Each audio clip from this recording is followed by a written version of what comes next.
Hello and welcome to the Whisky Dan radio show. I'm your host, Whisky Dan, and tonight I'm actually not going to be drinking whiskey because I don't feel like it and it's my show. So instead, I'll be having a refreshing Coors Banquet because I have that in my mini fridge and I like it, and I don't think enough people drink it. Because a lot of people, they want to go out and they want to get Bud Light. Keystone is a common one I see. A lot of people drink like Modelo and Corona and stuff like that, and those are all fine beers. However, you see some Coors Banquet on sale, or honestly, it's the same price as just regular Budweiser or like Bud Light or something like that. It's the same price. It's usually available. It's significantly superior to Coors Light. And that's just a personal opinion. If you like light beer and that's your thing, then so be it. However, I enjoy the full-bodied flavor malt beverages.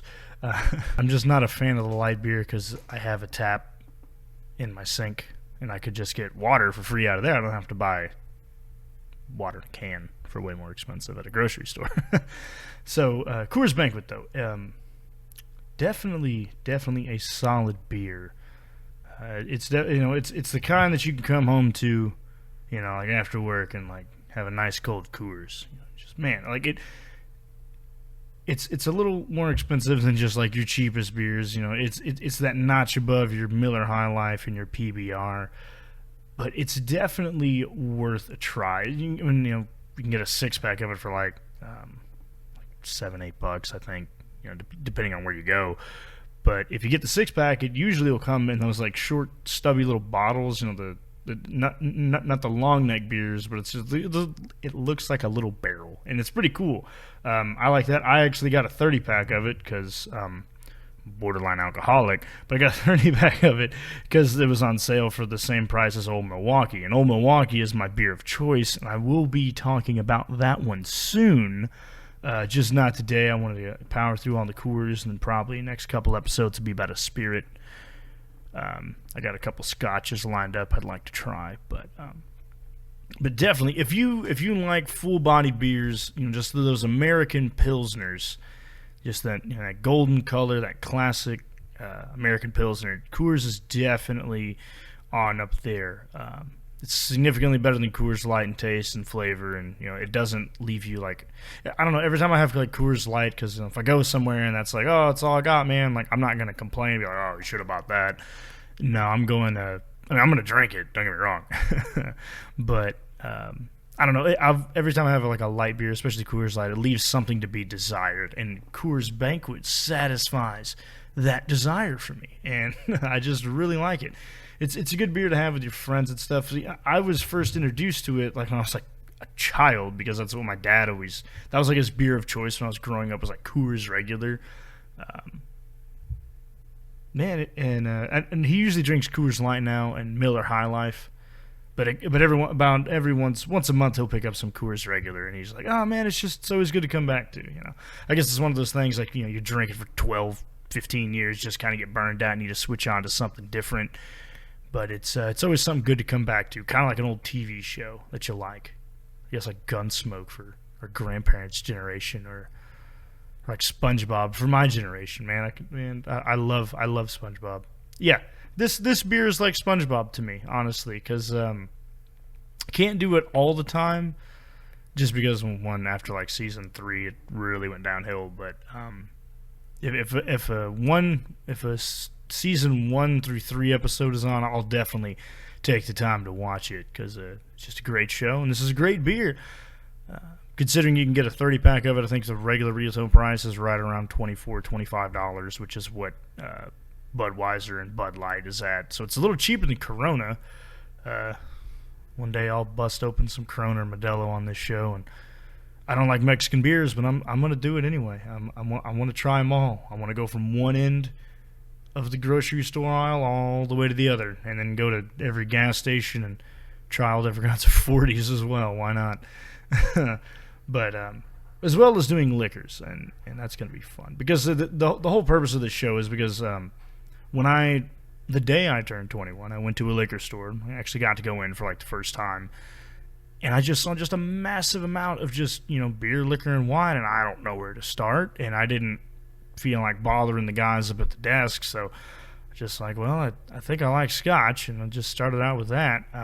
But I want to give the listeners here something to kind of go off on, and so people can kind of understand what they like and what they don't like, and like if it's like, oh, I like fruity drinks or something like that, you could probably just tune out the entire alcohol commentary on this show, because I'm probably not going to drink any of those. It's just not my thing.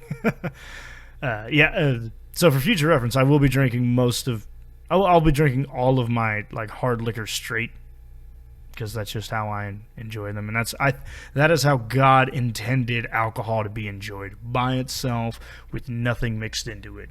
You're mixing stuff in that no, God doesn't want that. But anyway, back to Coors Banquet.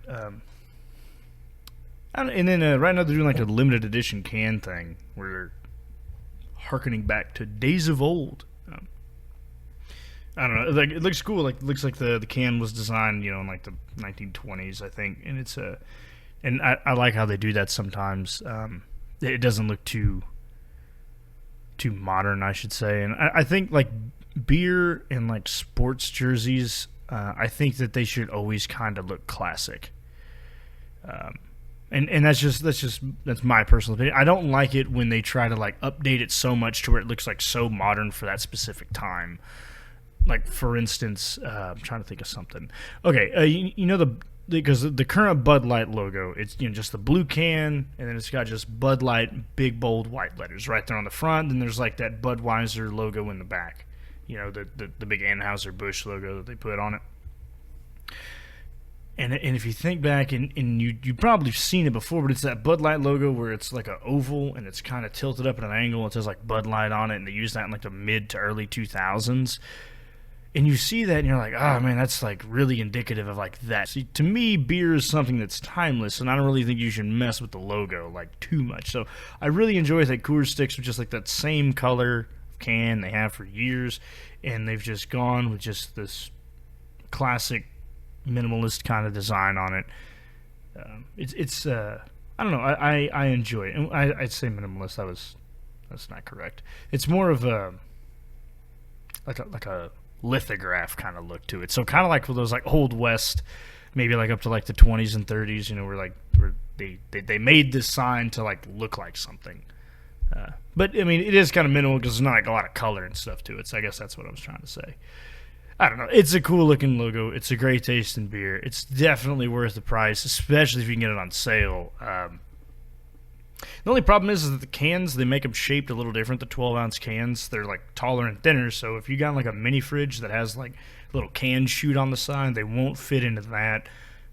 You might have to adjust your racks a little bit. And you can't fit quite as many in a cooler stacking vertically because, like I said, they're taller. But other than that, I don't have really any complaints about it. Coors Banquet is brewed in Golden, Colorado, somewhere near Denver. I guess you could say that about everything in Colorado. It's like, oh, it's near Denver. It's like where most people in Colorado wind up living. But I think I want to say I've drove through there before. I know I went to Colorado Springs. Anyway, it's a pretty good beer. I can't have too much more to say about it. And just saying, like I said before, when you go for that classic Pilsner, Coors Regular, it's a great way to go. So as of today, in the NHL Final, which I don't know why it's singular, even though there's best of 7, but whatever. In the NHL Final, Boston is leading 1-0 against St. Louis. And frankly, I hate both of those teams. As a Dallas Stars fan, I can't really root for St. Louis, and as somebody who just hates Boston, and which wishes that city will never see another championship my entire life, I want both teams to lose. But I don't know. And then the only reason I'm really recording tonight is just because the baseball games I was going to watch are both being played on the West Coast, and not starting till late tonight, and I don't really feel like staying up to watch them. And hockey won't be back on until tomorrow, so figure I'd hammer one out right now. man, I love sports. I really enjoy sports, and I think the thing I most like about it is how much history can go back into sports. And I think that's one reason why I got so big into hockey, is because the league in and of itself is so old. The league's been around for 100 years. And that's ridiculous. Over 100 years. I think it started in 1917. So it's older than the end of the First World War, if that's to put anything into perspective here. Granted, the league has changed in its makeup a lot since then, but what hasn't changed a lot in the last 100 years?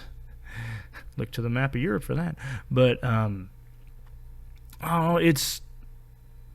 there's just so much that you can look to, and for the most part, it's really well archived, especially if the sport's popular, such as the NFL. Like if you want to look up footage, from the 1958 NFL championship. I don't even know who played in that game, but you could look that up and watch it today if you wanted. That's because there's extensive archives, and two, that's just the power of the internet. That's the age that we live in.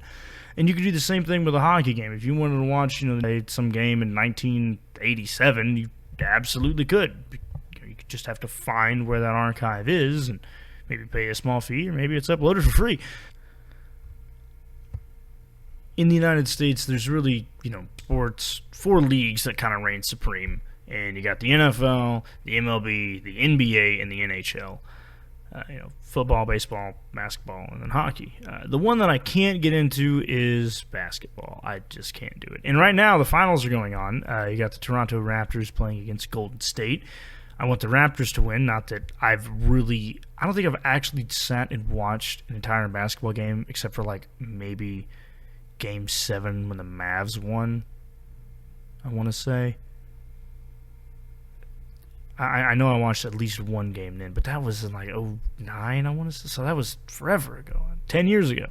I haven't really gotten into basketball. And I think just because, there's too many games, and the scoring on it is so high, it's like one basket doesn't really matter in the scheme of things. Whereas hockey, you can play 60 minutes of hockey and have a 2-1 game. And I love it. And there's just as many games in hockey, and there's far more games in baseball. Baseball plays 162, and then hockey and basketball play 80. I want to say. So the games don't matter as much. However, you can still be a diehard fan of your team out of one of those 3 sports, and miss a quarter to a fifth of the season because it's Tuesday night. I was busy doing stuff. I'll just check the score on my phone. But if you're a hardcore football fan, as I am with the New York Football Giants, I don't miss a single game. I don't. I can't afford to watch the Giants let me down every Sunday, no matter how much I pray to God that they win that morning. But I can't I don't know. I feel that if I miss a Giants game, I'm gonna miss something really spectacular happening. Most of the times I'm wrong, and I just witness absolute failure since about 2014. It's been the case for that. It was after they beat the Patriots the second time, it's just been pretty constant downhill slope. But I don't know. I'd say the last half of this season really picked up, and we got rid of OBJ, which I was happy about getting rid of that guy, Odell Beckham Jr., total diva. And I didn't like how he would catch the ball and then dance around and then get the shit knocked out of him and then blame other people for his shortcomings. So, whatever. But I love sports. I love sports for the jerseys. I really like the jerseys, and I know that's the first thing that you get into, and I think a lot of people that are into sports statistics and having their fantasy team and oh, check out my playoff bracket. That's not really the thing that they really think about anymore. But I always think it's great, the colors and the designs. I love reading and looking up, reading about and looking up old sports uniforms and old sports equipment, like how small like the football helmets were, like the hard plastic helmets of 1963 and stuff like that. I don't know. It's just crazy to look at, and just like how the designs have changed over time, and how it's changed like with the game. It's kind of neat because like in the 90s, and for the 2000s, the jerseys, they were nearly opaque. They were just like that basketball short material, like in football, and they had just massive pads, bigger helmets and like real big cleats. And then like now the jerseys are damn near skin tight, small pads, big helmet, like cleats that are like molded to your foot, like plastic molded. I don't know, like it's neat to see how the equipment in the game evolves over time. But this is another thing that I've noticed is sports is something that you enjoy in the moment, a lot like a party.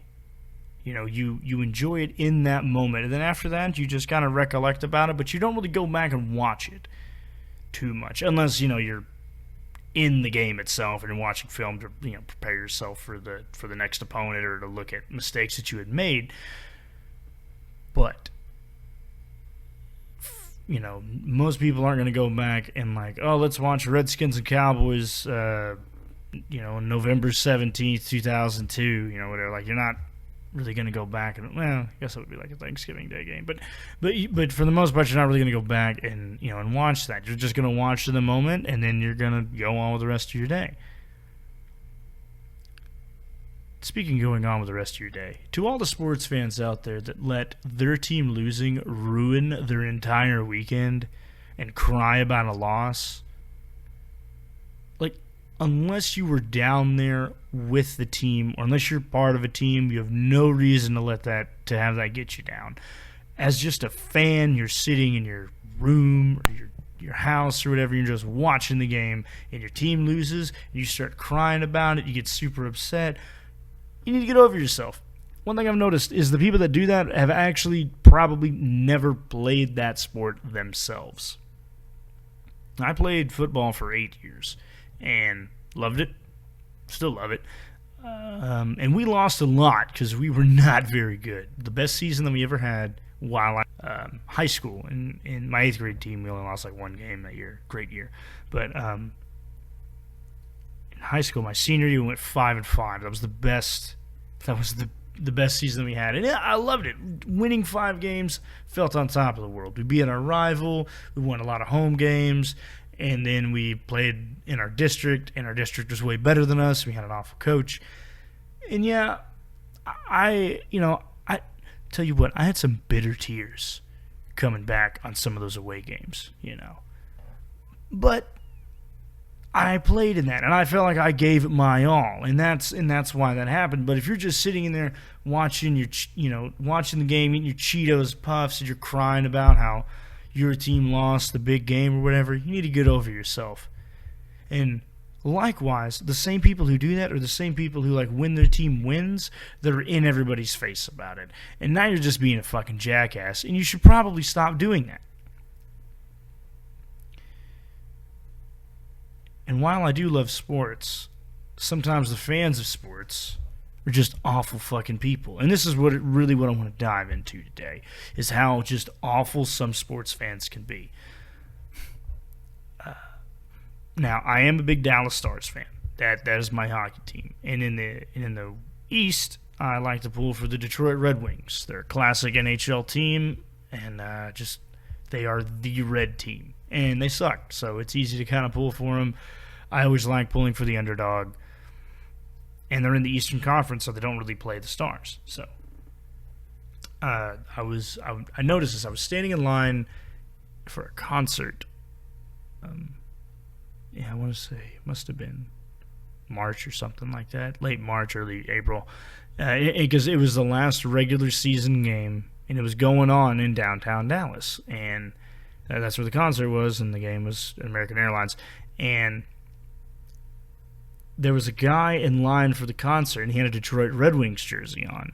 And then there's this guy who was a Stars fan, and he walks by that guy. He's like, "Hey, Red Wings fucking suck." And he was like, okay, man, what do you want me to do about it? Yeah, don't ever be that guy. Like, unless it's like your buddy and he's like, pulling for the other team. Like, yeah, your team fucking sucks, man. Like, that's one thing is y'all are friends.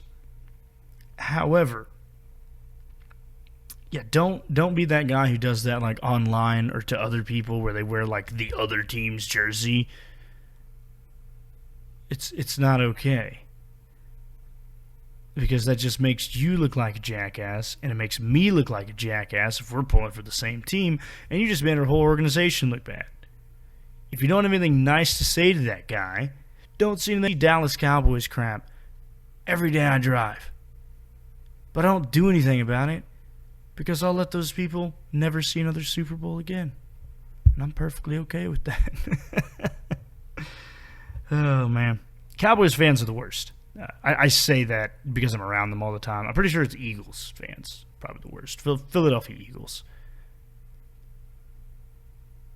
At least they're diehard fans. Unlike on the West Coast fans are very fickle.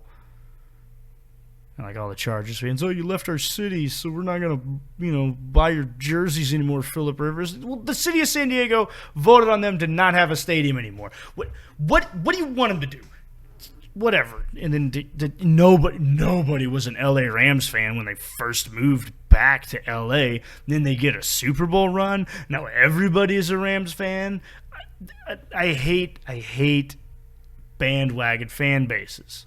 Like when the Giants won that massive upset Super Bowl, a lot of people bandwagoned with the Giants. They were the up-and-coming underdogs. It was cool. But I was a Giants fan before that. And that makes me better than those people. And this is my show, and I can say whatever I want. As a fan, I have this habit of saying we when I'm referring to the team that I'm pulling for. Hey, we won, we kicked your ass, or man, we suck. Because I'm with that team through thick and thin. So that makes me just as much part of the fan, as a fan, that makes me just as much part of the team as the people that are on the field, in my opinion. You could argue with me on that if you want, but that's how I feel. So likewise, if I see somebody who's like a fan of another team, I refer to them as y'all. Like, oh, y'all are really good, or like, oh, y'all suck. And that's only fair because if you're gonna be a fan of something, you gotta attach yourself to that. And that can go beyond sports. If you're like a fan of like a video game franchise or a movie or a TV show, you have to attach yourself to that a little bit in public. And you have to own up to it. Just own it. Just own it. If your team sucks, own it. If the movie franchise that you love is getting washed down the toilet, Star Wars, looking at you. If that just falls apart, own up to it. Like, could have been better. Oh, well. But, or like Game of Thrones just fell apart there. Oh, that was rough. I was like a casual fan of that show, and I was like, I wasn't upset with the way that the story, like how it ended. It was just the execution overall of it was... It was shit. It was dog shit. For as much dialogue and depth that show had, they could have done way better. And you don't even have to be like a huge fan of that show to even think that. You could just watch it, every third episode, which is about what I did. Because I didn't want to have the time to. And I had friends that watched it. Like, hey, we're going to watch Game of Thrones. And I'm like, all right, I'll come over, sure, Just saying, that show was famous for the tits. And then in season 8, there were no titties in season 8. And that was what ruined it. They took out all of the nudity. I would have been fine with seeing a penis, but whatever. Back to not being a jackass during sports. And this, and for right now, I want to talk about high school sports, which is probably a lot of us played. Maybe not, who knows. But I was so thankful that my parents were not the jackass parents who like yelled and screamed at like referees and coaches and shit during a game, because that does nothing but embarrass the kid during that, and I always felt bad for that kid. So if you have children, or they're going to be of that age to where they're about to start playing sports, yeah, don't be a fucking jackass to the official. It's just a game. People forget that it's just a game. And that's why you shouldn't cry over if your team loses, because it's just a game. And like honestly, I always found it funny that like there was the parents that were like screaming and cussing over like how like the referee was playing, or like they're not playing my kid enough or something like that. I always got the vibe that they weren't very good parents. That was just me, just like those overbearing helicopter parents, but they didn't really like. If you gave a shit that much, why didn't you coach the Little League baseball team? That's my argument. Whatever. Don't be that asshole parent who has to like yell at the coach and all that stuff. Like, he's doing this shit for free. The official is doing this stuff, on the side. It's not his main job here. Cut us some slack. It's Saturday morning, for Christ's sake. And since I don't really play sports anymore, like unless it's like really casually, I don't really like wiffle ball is about all that I'll do anymore. I see a reason to work out. Like work out like you do in high school. You're like, oh, you gotta get fit there, kid. Like, why? I'm not gonna go compete for anything. I just don't have heart failure when I'm 50. So I think you gotta toe the line there on the working out there. Like, I'm not trying to be an Olympic athlete. I'm not gonna go out there and sack a quarterback. I just don't want to get diabetes early. Really, I don't think I want diabetes at all. Who would? When I played high school football, we had a guy with diabetes. But he had type 1. So it was like he just like didn't get enough sugar or something like that. And I remember the athletic trainer had to bring like a Snickers bar with her. In like third quarter, he like took off his helmet, like wolfed it down really quick, waited a couple seconds and ran back out there. But I don't know, like I found that pretty funny. I mean, it's like, hey man, what are you doing? He's like, oh, I gotta get the sugar back up. All right, man, go get him, Tiger. Now that is playing through some adversity right there. Like that man's he's going through pancreatic failure, and he's out there doing his best. I think the last thing I want to touch on, and then I'll do a little closing there. But the last thing I want to touch on is the people that are born with massive amounts of athletic talent and then squander it is abhorrent. I didn't have hardly any athletic talent, but I played with a lot of integrity, played with a lot of heart. And when I see the people that just have light years ahead of me and just in talent, they can do it, just raw athleticism, just how far that'll get you. And then just have no drive to continue, making themselves better at the sport, or just have no drive to really do anything. These people who could be a D1 athlete, and then after they graduate high school, they just chill back at the house and smoke weed. That's all that they do. It hurts me because, like, had I had, half of that amount of talent, I might have been able to continue playing somewhere, but I don't, and I'm fine with the way everything has turned out so far. Don't get me wrong, but I'm just saying, like, if God has given you that gift to be just this superstar athlete, I don't understand why people wouldn't want to just take that and just run away with it.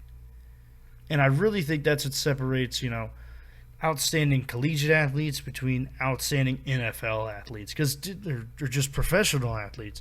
Because at the collegiate level, you can be really good and then just have like an okay drive, but to like play professionally, you have to just first and foremost just have a whopping amount of just natural ability, and then two, just have just an incredible amount of willpower to drive yourself to do that.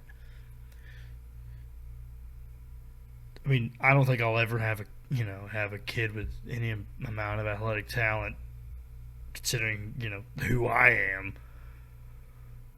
But if I did have a kid who just like had just like a gifted ability or something like that, man, I would hope that I'd be able to instill some drive and to do that. And I never understood. I never understood why you wouldn't want to be the best you that you could be to try to achieve that greatness. And you hear that, like the more you wind up meeting people like from high school and stuff, you know, who went to different high schools and everything. Like, oh yeah, we had this one guy, he was like all-state quarterback, you know, he was, you know, like an outstanding first baseman, he played post. Oh yeah, and then what'd he do? Oh, nothing. He just didn't go to college or nothing like that. Just don't waste all that talent.